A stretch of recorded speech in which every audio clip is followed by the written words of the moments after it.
triste nouvelle pour les Galliennes.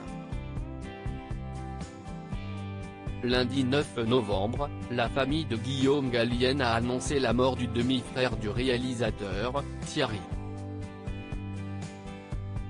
C'est à l'âge de 70 ans que ce dernier s'est éteint le 4 novembre dernier à Saint-Cloud, dans les Hauts-de-Seine et sera inhumé mardi 10 novembre.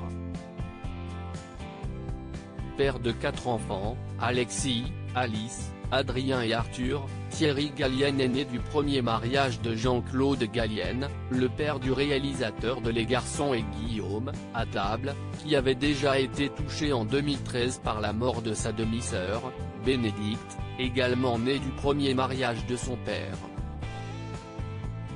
Une perte terrible pour Guillaume Gallienne, qui est mentionné dans l'avis de décès avec sa mère Mélita Rothevent, ainsi que ses 3 frères, Cyril, David et Mathieu.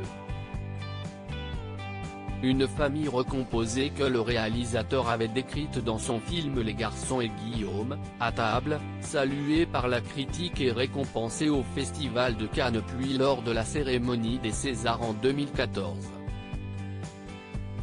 Un film qui portait sur sa difficulté à trouver sa place dans cette grande famille, où il entretenait des rapports complexes avec son père.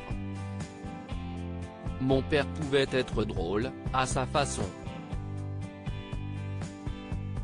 Il est mort avant la sortie du film, mais il avait vu la pièce.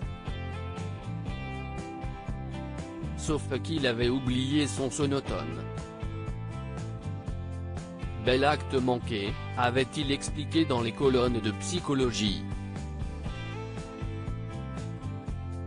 Guillaume Gallienne touché par la mort de sa cousine en 1990, très touché par le deuil, et ce depuis son enfance. Guillaume Gallienne avait en février dernier rendu un bel hommage à sa cousine Alicia, morte en 1990 à l'âge de 20 ans des suites d'une maladie du sang.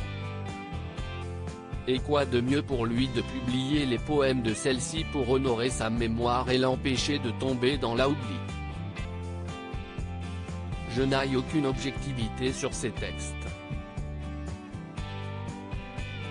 Accepteriez-vous de les lire pour me dire s'ils sont publiables ou pas ? Avait-il ainsi demandé à un éditeur, avant que l'éditrice Sophie Nolot accepte de se saisir du projet, pour le plus grand bonheur de Guillaume Gallienne qui explique que sa poésie est accessible mais aussi extrêmement touchante.